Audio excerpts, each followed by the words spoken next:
Everything has to be paid for. Transnistria, a territory of 465,000 people that doesn't officially exist, has cost Russia an estimated $15 to $20 billion in subsidies since 1992. That's 32 years of continuous payments to maintain a conflict the size of a small city. The territory produces essentially nothing Russia needs. It offers no strategic value beyond existing. But Russia cannot afford to stop paying because collapse would require either reintegration with Moldova or military intervention. This episode reveals the economics of unrecognized territories, how conflicts create parallel mini-states that become permanent financial parasites, why no one can afford to integrate them but everyone must pay to sustain them, and how these enclaves lock in costs for generations. The subsidy dependency model. Transnistria's economy is theoretically independent. GDP, approximately $1 billion. Government budget, approximately $300 million. The problem, revenue doesn't cover expenses. The gap is filled by Russian subsidies for pensions, $100 million annually. Free Russian natural gas, valued at $200 to $300 million annually. Russian payments for military base, $50 million annually. Russian humanitarian aid, variable, $50 to $100 million annually. Total annual Russian subsidy, $400 to $550 million on a territory of 465,000 people. That's approximately $860 to $1,180 per capita annually. For comparison, Moldova's GDP per capita is approximately $5,500. Russia is paying Transnistrians 15 to 20% of Moldovan per capita GDP simply to exist as a separate entity. Over 32 years, $12.8 to $17.6 billion in total subsidies. This exceeds Transnistria's entire current GDP by 13 to 18 times. They said supporting Transnistria would maintain Russian influence in Moldova. They got a money pit that consumes hundreds of millions annually with no end in sight. But Russia cannot stop. Cutting subsidies would collapse Transnistria's economy, potentially triggering reintegration with Moldova and joining the EU-NATO trajectory. The subsidy is blackmail, pay forever or lose the territory. The Turkish Cypriot perpetual cost. Northern Cyprus, the Turkish Republic of Northern Cyprus, recognized only by Turkey, presents an even more expensive model. Population, approximately 375,000. Annual Turkish subsidies, $400 to $500 million according to Turkish government budget documents and EU Commission reports. These subsidies cover government budget deficits, public sector salaries, 60% of workforce employed by state,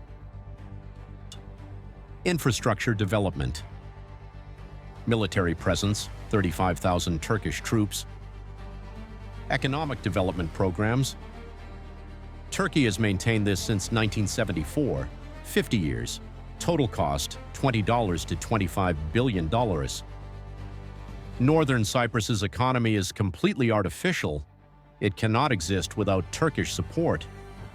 Tourism generates some revenue, some services, but the public sector is bloated, infrastructure redundant with the Republic of Cyprus, and the population includes tens of thousands of Turkish settlers who came specifically because subsidies make life economically viable. The Turkish military presence alone costs an estimated $200 million annually. Over 50 years, $10 billion just for the military occupation. But Turkey cannot withdraw. Northern Cyprus would economically collapse or seek reunification. Either outcome would constitute Turkish strategic defeat after 50 years of investment. The economics have created a trap. The longer Turkey pays, the more it has invested, the harder it becomes to stop paying. The Abkhazian subsidy spiral. Abkhazia, population 245,000, recognized by Russia and 3 other states, costs Russia approximately $100 to $150 million annually in direct subsidies, according to Russian government budget data. This covers pension payments, government salaries, infrastructure investment, military base operations, border security. Abkhazia's domestic revenue, approximately $30 million annually from customs, some tourism, and limited agriculture. The gap between revenue and expenditure, $70 to $120 million annually. Russia fills the entire gap. Since 2008, when Russia recognized Abkhazia, $1.6 to $2.4 billion in total subsidies. Abkhazia before the 1992-93 war was a tourism destination generating significant revenue. Now it's a subsidy-dependent enclave that produces almost nothing. The cost of the war, approximately $500 million to $1 billion in destruction. The cost of maintaining the post-war status quo, more than double the war cost, and continuing indefinitely. But Russia cannot allow Abkhazia to reintegrate with Georgia. That would mean Russian strategic retreat and validation of Georgian territorial integrity. So the subsidies continue. The South Ossetian economic impossibility. South Ossetia, population 53,000, might be the most economically absurd unrecognized territory. Russian annual subsidies, $40 to $60 million according to budget transfers and South Ossetian government reports. South Ossetian domestic revenue, approximately $5 million annually. Per capita annual subsidy, $755 to $1,130. For comparison, Georgia's GDP per capita is approximately $6,000. Russia is paying South Ossetians 12 to 19% of Georgian per capita GDP to remain separate. South Ossetia has no economy, no significant industry, minimal agriculture.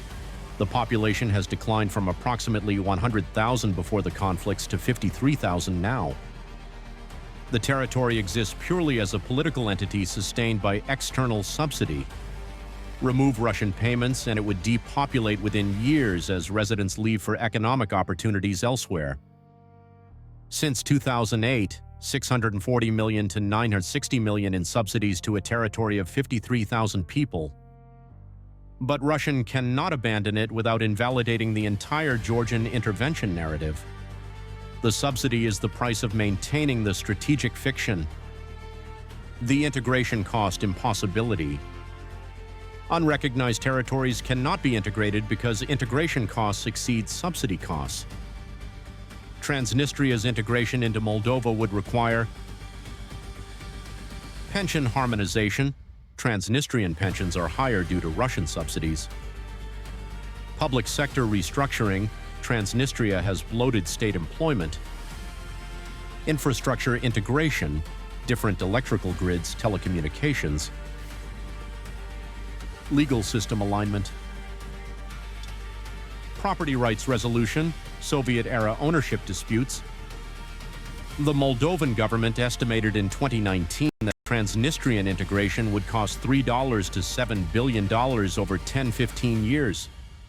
Moldova's entire annual budget is approximately $5 billion.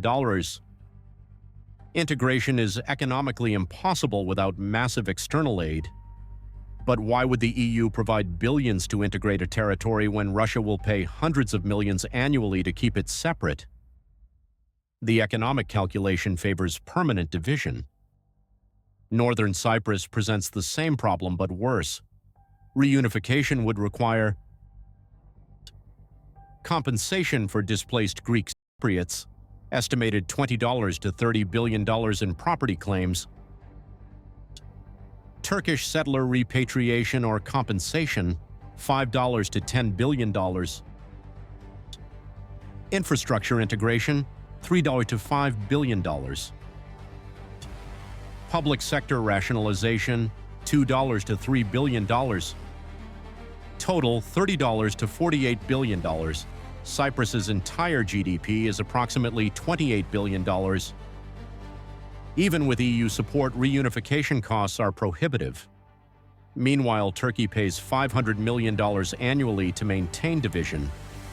Over 60 years, division costs $30 billion, roughly equal to reunification costs.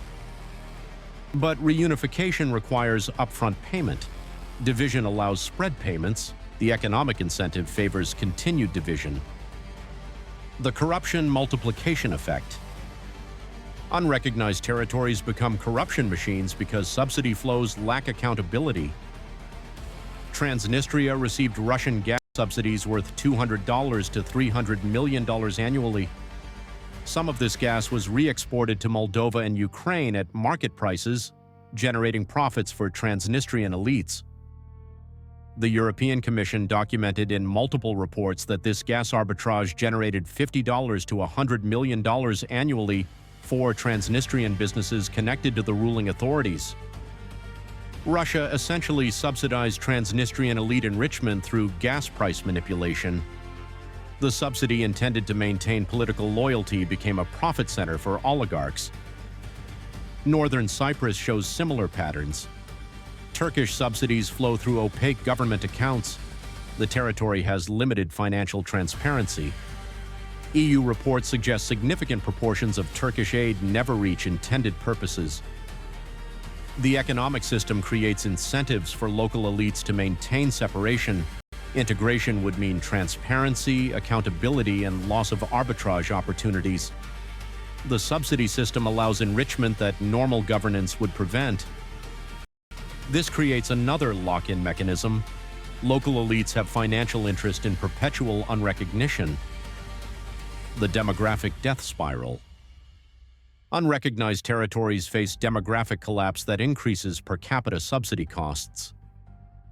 Transnistria's population, 680,000 in 1990, 465,000 in 2024, decline 32%. The young leave for economic opportunities in Moldova, Romania, Russia, elsewhere. The old remain because they receive subsidized Russian pensions. Average age in Transnistria, approximately 42 years, compared to 38 in Moldova. The territory is aging faster than its parent state. As population declines but fixed costs remain, government infrastructure, services, administrative apparatus, per capita costs increase. Russia pays the same absolute amount for fewer people. By 2040, projections suggest Transnistria's population may fall to 350,000. If subsidies remain constant at $500 million annually, per capita cost rises from $175 currently to $128, a 33% increase per person. The demographic spiral makes the subsidy less efficient over time but doesn't reduce the strategic need to maintain it. Abkhazia faces worse demographics. Population declined from 525,000 in 1989 to 245,000 in 2024, a 53% collapse. Russian subsidies support a shrinking population in a deteriorating economy, but Russia cannot stop because the strategic rationale isn't economic, it's political. The military cost multiplication. Most unrecognized territories require military presence beyond financial subsidies. Russia maintains approximately 500 troops in Transnistria, 4,000 troops in Abkhazia, 4,000 troops in South Ossetia, additional border guards and security forces. Total, approximately 10,000 plus military personnel for territories totaling 763,000 people. The cost of maintaining these forces, approximately $300 to $500 million annually, including salaries, equipment, logistics, infrastructure. Turkey maintains 35,000 troops in northern Cyprus. Annual cost, approximately $200 million. These military costs are additional to economic subsidies. The total cost of maintaining unrecognized territories includes both economic support and military presence. For Russia, $700 to $1 billion annually total across all territories. For Turkey, $600 to $700 million annually for Northern Cyprus alone. The opportunity cost accumulation. Money spent on unrecognized territories cannot be spent on development. Russia's $15 to $20 billion in Transnistrian subsidies over 32 years could have funded 300 schools, 30 hospitals, complete infrastructure modernization for a Russian city of 500,000, significant industrial development. Turkey's $20 to $25 billion over Northern Cyprus subsidies over 50 years could have funded multiple airports, high-speed rail networks, university system expansion, technology sector development. Instead, these billions maintain territories that produce essentially nothing and face demographic collapse. The opportunity cost compounds annually. Each year's subsidy is another year of foregone investment in productive assets. The comparative framework. Kosovo presents a different model. Recognized by much of the international community, it receives substantial aid but from multiple sources rather than one patron. International aid to Kosovo since 1999, approximately $10 to $15 billion from EU, US, and others. Population, 1.8 million per capita aid, $5,500 to $8,300 total over 25 years, or $220 to $330 annually. This is far less per capita than Transnistria, $1,075 annually, or Northern Cyprus, $1,330 annually. Why? Because Kosovo is recognized, it must develop economic sustainability. Donors demand reforms, transparency, progress toward EU integration. Unrecognized territories face no such pressure. They remain subsidized indefinitely without requirements for reform or development. Recognition creates accountability that limits subsidy dependency. Non-recognition removes accountability and creates permanent dependency. The perpetual stalemate economics. Unrecognized territories reach equilibrium where parent states cannot afford integration. Patron states cannot afford to stop subsidizing. Local populations cannot survive without subsidies. International community cannot solve without major power agreement. This creates permanent stalemate with permanent costs. Moldova cannot integrate Transnistria without billions in aid. Russia won't provide those billions but will pay hundreds of millions annually to keep Transnistria separate. Cyprus cannot reunify without tens of billions in compensation. Turkey won't provide those billions but will pay hundreds of millions annually to maintain Northern Cyprus. Georgia cannot reintegrate Abkhazia and South Ossetia without both economic support and Russian acquiescence.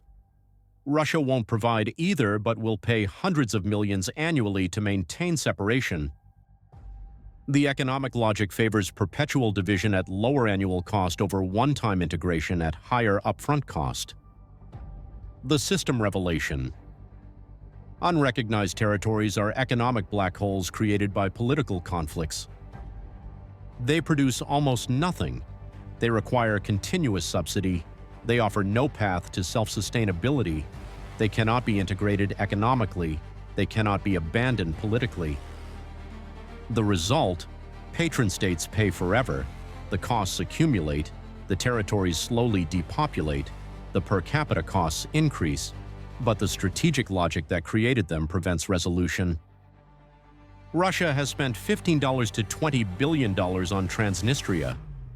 That investment makes it harder to abandon, sunk cost fallacy at the geopolitical level.